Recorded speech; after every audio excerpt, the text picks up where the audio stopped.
Bom, e agora a gente vai para a nossa colunista de terça-feira para trazer aquele assunto sobre finanças, sobre dinheiro, a nossa amiga rica, como ela mesma se intitula. Letícia, tá por aí? Estou por aqui sim, Sandro. Muito Boa prazer noite. estar aqui de novo. Muito obrigada novamente. Eu usei o termo amiga rica, tá certo? É esse termo que você usa lá nas suas palestras, não é? Tá certíssimo, porque todos nós falamos assim: "Ah, é minha tia rica, é o meu primo rico". Então, por que não ter uma amiga rica, né? Eu estou precisando de alguns. Eu tenho a sua esposa como amiga rica. Olha, eu preciso saber disso. Depois a gente conversa nos bastidores. Sim, sim, sim, sim. E o que você traz para o nosso público hoje?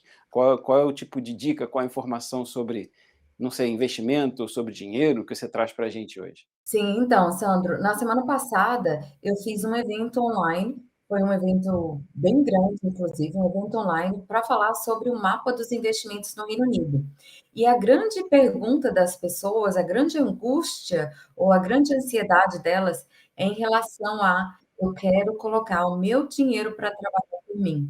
Só que, durante o evento, as pessoas detectam o porquê elas não conseguem colocar o dinheiro para trabalhar para elas. Ou elas colocam o dinheiro e tiram, ou elas colocam o dinheiro e perdem. Por quê? Porque às vezes a pessoa não tem consciência do real estágio, né, que ela está na vida financeira. E eu descrevi lá no evento que existem três estágios principais. O primeiro é o estágio da sobrevivência, que tudo que você gera, você gasta.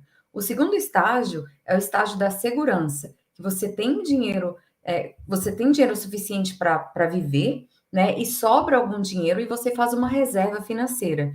E o último estágio é o estágio do investimento. Quando você consegue sobreviver, você tem uma reserva, né? Porque o dinheiro sobra, e além dessa reserva, você tem um dinheiro para investir. E isso foi um divisor de água na vida de muitas pessoas, porque elas não entendiam o porquê elas não conseguiam colocar o tal do dinheiro para trabalhar por elas. Eu entendo e realmente não vejo que isso seja uma missão fácil, principalmente para quem gasta muito. Acho que esse segundo estágio já é um divisor de águas, como você falou, porque você conseguir ter uma reserva de segurança, a gente chegou a mencionar isso aqui, acho que na sua primeira estreia aqui, na vez que você estreou, quase ninguém no Reino Unido e no Brasil dispõe de uma reserva de emergência, né? Tem como dizer para a gente, o público, o que é uma Sim, reserva de emergência? sim, eu chamo às vezes as pessoas têm um pouco de dificuldade de falar de emergência e tal. Seja qual for o nome que você dê para essa reserva de dinheiro, essa reserva financeira, ela serve para cobrir você em eventuais acontecimentos inesperados, sejam eles positivos quanto negativos, né? Por exemplo, o meu pai adoeceu e eu tive que fazer uma viagem para o Brasil de emergência. Em 3 dias eu tive que comprar passagem e ir. Ou pode ser, teve um evento do Tony Robbins que eu queria muito participar, né? Que era uma coisa positiva. Eu usei a minha reserva financeira para possibilitar a minha participação nesse evento. Então, não é só eventualidade ruim, pode ser uma coisa positiva de você aproveitar uma oportunidade, né? E eu coloquei essas três fases numa pirâmide que representava que o estágio de você estar na sobrevivência, né, de você sair daquilo ali, é o estágio mais desafiador para as pessoas, porque a maioria das pessoas gasta todo o dinheiro que gera. E você sair desse estágio, você entender o seu fluxo de caixa, né, o movimento de entrada e de saída de dinheiro, é o que é o maior desafio das pessoas, né? Ela entender aonde o dinheiro dela está indo, por quê? E aquilo representa a vida dela, né? Se ela está com a corda no pescoço, se ela gera mais dinheiro do que ela consegue gastar, tudo isso é muito importante e as pessoas ignoram, porque elas querem pular direto para colocar o dinheiro para trabalhar para elas, que é a fase do investimento.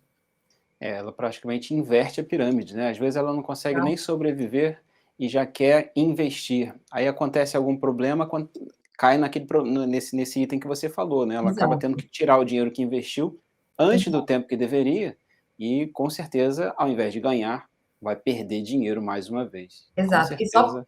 E só para responder um pouco da sua pergunta sobre a reserva, eu sempre digo que a reserva ela tem que ser entre 3 e 6 meses do dinheiro que você precisa para cobrir os seus custos, né? Quanto que o Sandro custa, quanto que cada um de vocês custam todos os meses. Isso as pessoas não sabem fazer as contas, né? Ela acha que os custos dela é o salário dela, e isso não é.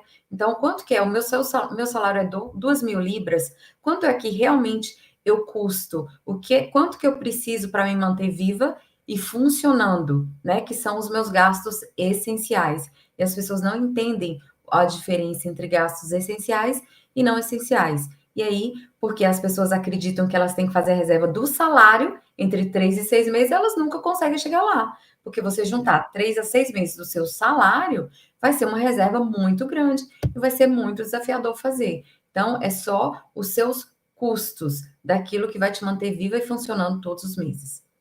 Não, perfeito. Eu acredito que esse seu curso seja bem revelador, sim, para a maioria das pessoas, inclusive, porque a gente não tem essa educação financeira, né? Sim, Nós também já falamos um pouquinho disso aqui, e parece que esse assunto cada vez mais tem ganhado força, né? A nova geração, né, começa a se interessar mais, não só pelo investimento, que é algo mais corriqueiro também, a gente tem todo um estudo por trás dessa parte de investimentos e empresas que possibilitam investimento, mas essa educação financeira mesmo, de saber não gastar tudo que recebe, de conseguir salvar alguma coisa nesse meio para poder atingir, né, ou superar essa parte da pirâmide que você falou, que é tão da importante, sobrevivência.